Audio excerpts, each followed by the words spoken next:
30 times.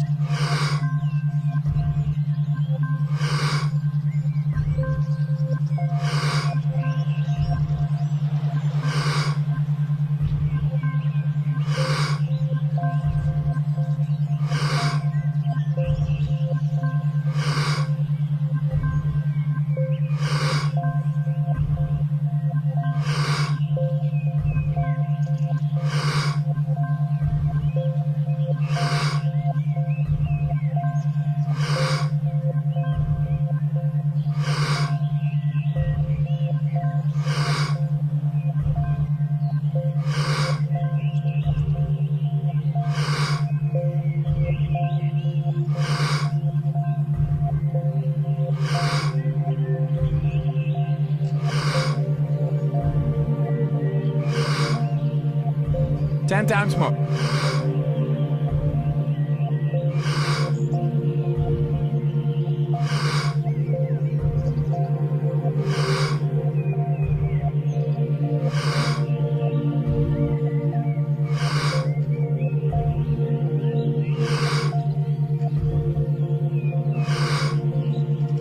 Two times more.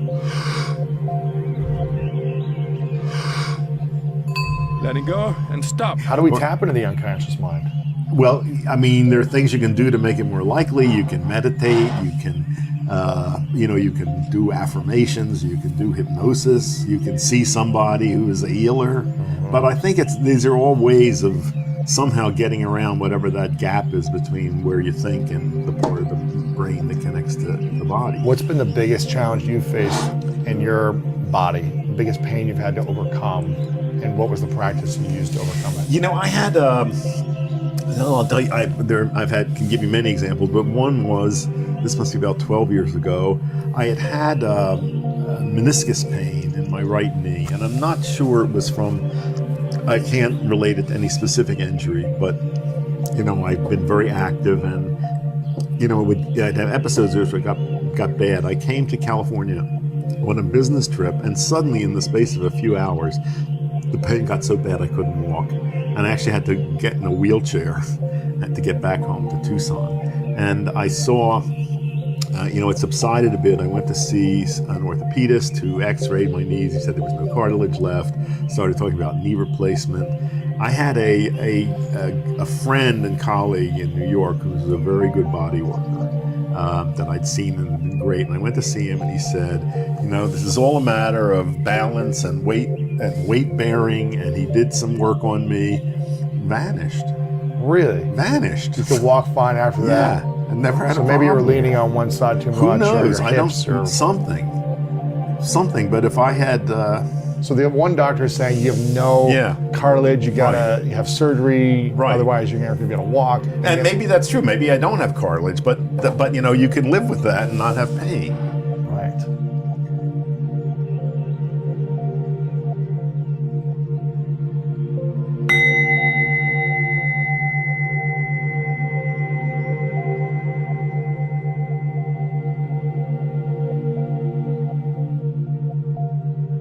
Thirty times.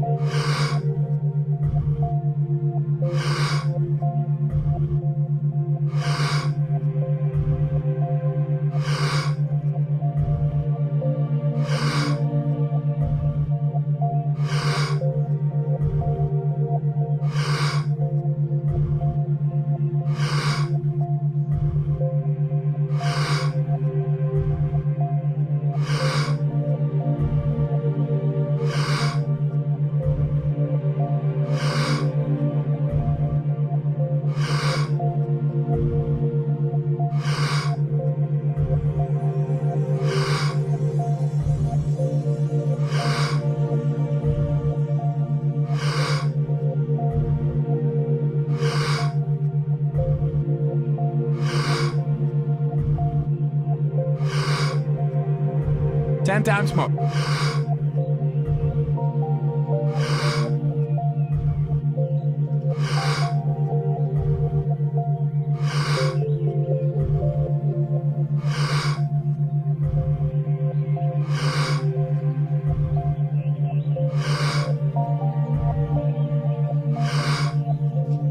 Two times more.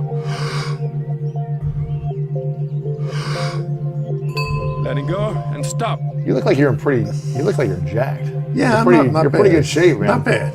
What do you attribute to staying so young physically? Again, I think it's really mental. You know, like hanging out with people that make you feel alive. I mean, I'm reasonably active. I swim every day. I have 2 big dogs that take me for walks. But I think it's like, I don't know, I think it's an attitude and, doing things that I'm engaged with and that turn me on. And Yeah.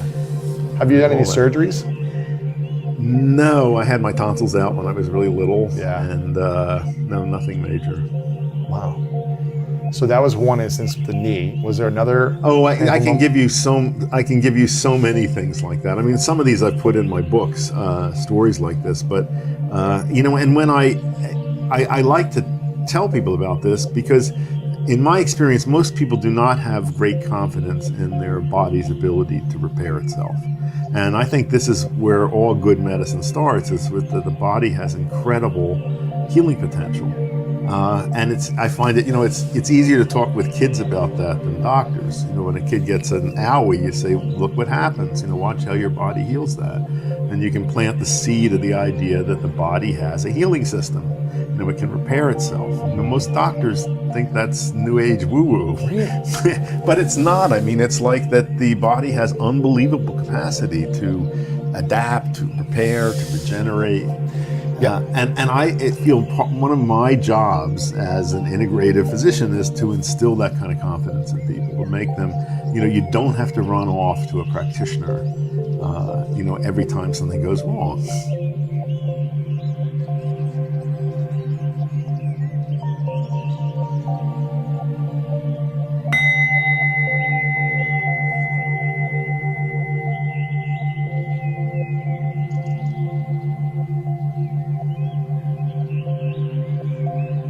Thirty times.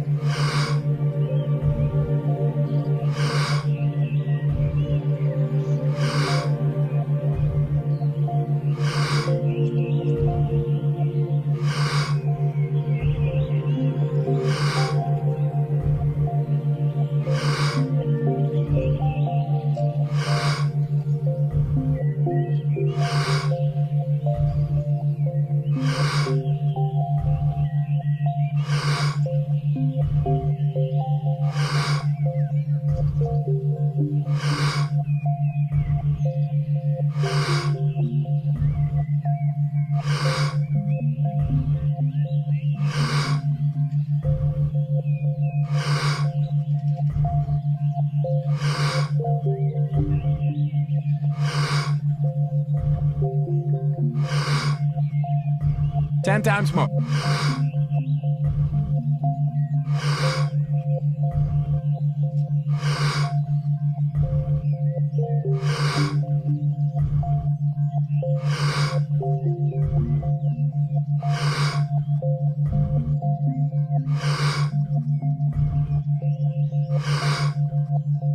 Two times more. Letting go and stop. When something goes wrong, what's to be the first thought we have? Physical pain. Well, you really want to have a sense of when things are beyond your ability to deal with. When you really do need outside help. What does that so look if you have a symptom you've never had before, if you have a symptom that you've had before but it's more severe than anything you've had before, then maybe it's worth checking to see what that's about. Right. But as I say, I think people just don't have that kind of confidence. I remember once interviewing for our fellowship a family medicine doctor. She was a native German, and she came to this country when she was a teenager, I think. And she said that growing up in Germany, that neither she nor her siblings nor any of her friends ever went to a doctor. She said you don't go to a doctor in Germany unless there's something really wrong with you. That her parents had her parents had a whole repertoire of home remedies that worked. I mean, that's very different from what you see in our part of the world. It's interesting. I grew up in a religion called Christian Science. Oh, sure. Great.